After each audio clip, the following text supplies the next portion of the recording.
Alors, structure de la matière, TD 3, exercice 2 sur la rutile. Alors, la rutile, c'est une structure cristalline. Hop.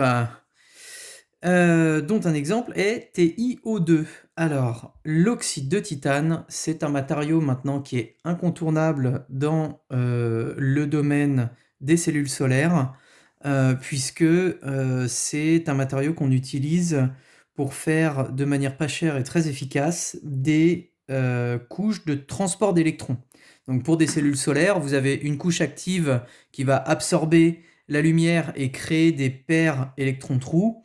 Et pour créer du courant, donc pour générer de l'électricité avec cette cellule solaire, eh ben, il faut séparer l'électron et le trou et collecter l'électron d'un côté et le trou sur l'autre électrode. Et pour ça, on a besoin de couches de transport qui permettent d'un côté le transport des électrons, de l'autre le transport des trous. Le TiO2, c'est utilisé pour le transport des électrons dans les cellules solaires. Alors, on nous dit que que ça cristallise dans un système trigonal simple. Alors, trigonal simple, qu'est-ce que ça veut dire? Trigonal simple, ça veut dire que A, hop, norme de A est égale à norme de B est différent de norme de C, mais que alpha est égal à gamma est égal à bêta est égal à pi sur 2. Donc, on a en gros un parallélépipède rectangle allongé. Hop, ça va ressembler à quelque chose comme ça. Alors, on va essayer de ne pas le dessiner n'importe comment. Allez, comme ça. Enfin, allongé ou rétréci d'ailleurs. Hop, je vais le faire allonger parce que ce sera plus facile après de raisonner dessus. Voilà, ici, là, ici, 1, 2, 3, 4, 1, 2, 3, 4. Oui, mais là j'ai fait un carré encore. 1, 2, 3. Non, c'est bon, j'ai pas fait un carré. Mais il n'est pas ultra allongé, c'est pas ultra obvious. 1, 2, 1, 2, 3, 4. Hop. Voilà une maille élémentaire de notre système trigonal simple.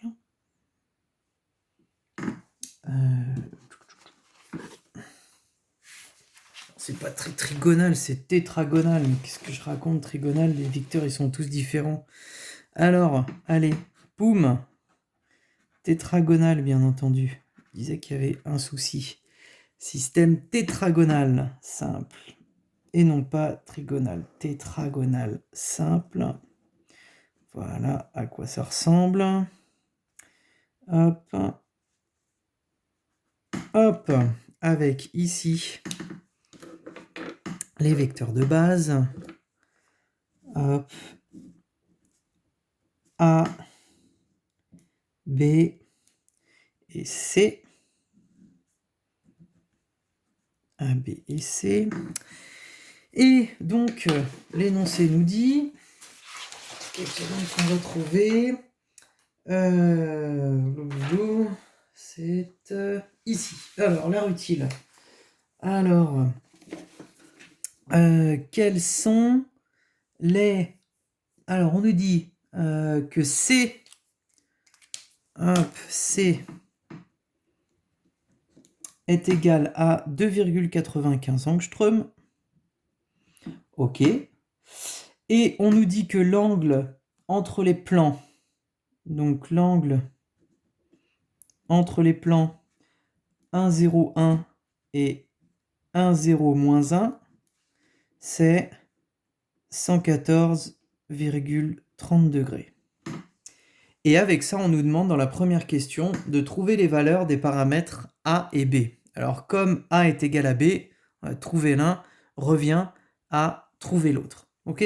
Donc ce qu'on souhaite, c'est par exemple trouver A.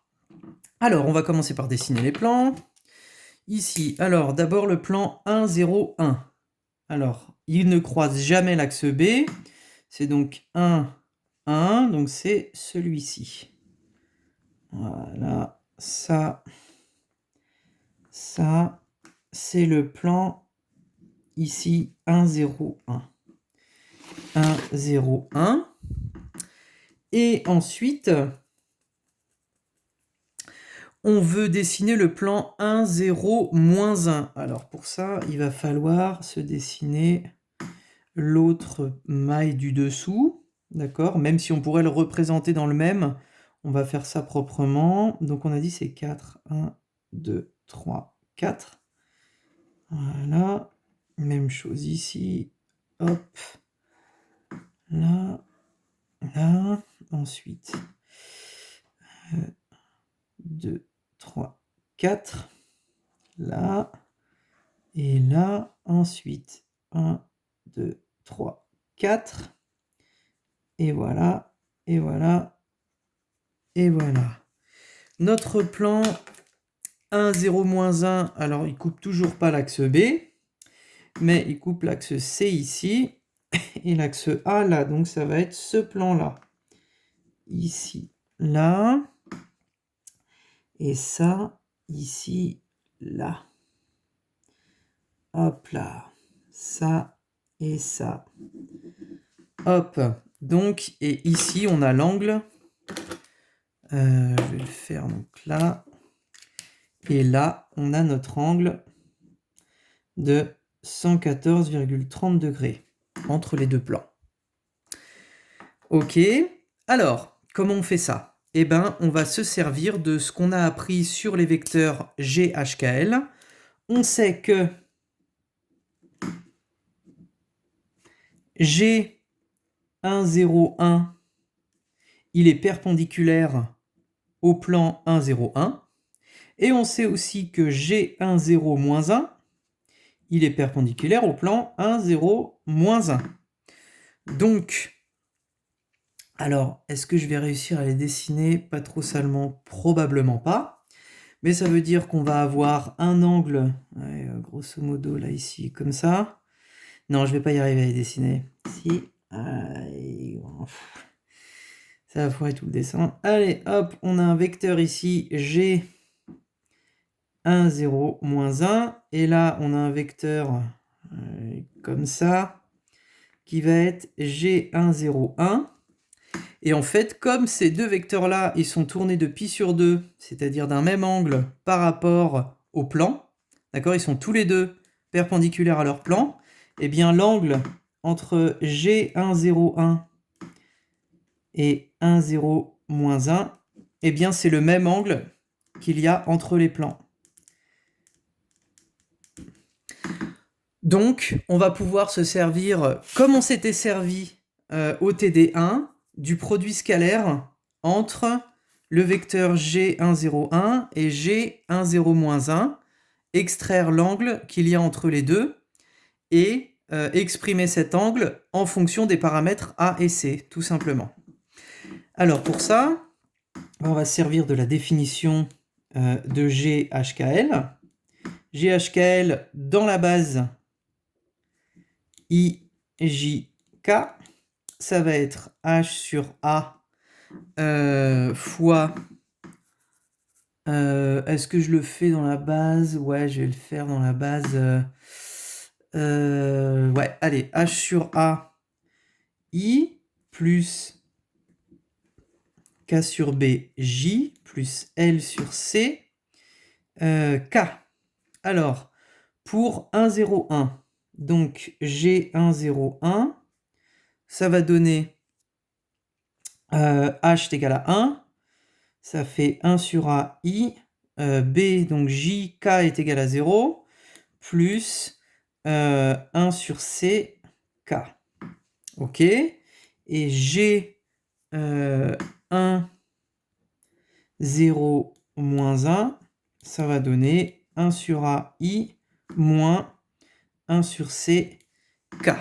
Alors, on écrit le produit scalaire des deux vecteurs. G1, 0, 1, scalaire G1, 0, moins 1, c'est égal à le produit scalaire, norme de G1, 0, 1, fois norme de G1, 0, moins 1, fois le cosinus, alors je vais l'appeler θ, cet angle, fois cosinus θ, qui est l'angle entre G1, 0, 1 et G1, 0, moins 1. Alors, allons-y. Calculons d'abord le produit scalaire. Alors, G1, 0, 1 scalaire G1, 0, moins 1 est égal donc à, alors c'est 1 sur A, 0, 1 sur C, scalaire 1 sur A, 0, moins 1 sur C, ça donne 1 sur A au carré moins 1 sur C au carré. Ok. Maintenant, la norme de G1, 0, 1, ça va donc être égal à la racine de 1 sur A au carré plus 1 sur C au carré, et ça va être la même norme que G de 1, 0 et moins 1. Donc là, on a la même norme, et bien allons-y. Ça veut dire que cosinus θ est égal à 1 sur A au carré moins 1 sur C au carré sur, eh bien, le produit des normes qui va donner 1 sur A au carré plus 1 sur C au carré. Bon, bah, il n'y a plus qu'à mettre ce truc-là au même dénominateur. Ça nous donne donc ici, hop, C carré moins A carré sur A carré C carré divisé par C carré plus A carré sur A carré C carré. Les dénominateurs se simplifient, ce qui nous donne donc C carré moins A carré sur C carré plus A carré, ce qui nous donne donc, alors on va isoler A, d'accord? En fait, j'aurais dû isoler A et pas isoler θ, c'est complètement con ce que j'ai fait. Hop, ça nous donne donc C carré plus A carré cos θ est égal à C carré moins A carré, ce qui va se réécrire comme, alors, A carré facteur de 1 plus cos θ est égal à C carré facteur de 1 moins cos θ, ce qui se réécrit comme A est égal à C fois racine de 1 moins cos θ sur 1 plus cos θ. Normalement, je ne dois pas avoir écrit trop de bêtises. Et ça, si vous faites le calcul, normalement, ça doit vous donner 4,59 angstrom. Hop. Alors, je me suis pas trompé, j'ai pas écrit n'importe quoi. A carré moins ça, A carré là, C carré moins A carré, ouais, C carré plus A carré. Ça là, ça voilà. Ça donne donc A fois 1 plus cos θ, ouais. Hop. Allez. Tac, vendu pour 4,59 angstrom. Et donc, comme A égale B, on a également B qui est égal à 4,59 angstrom.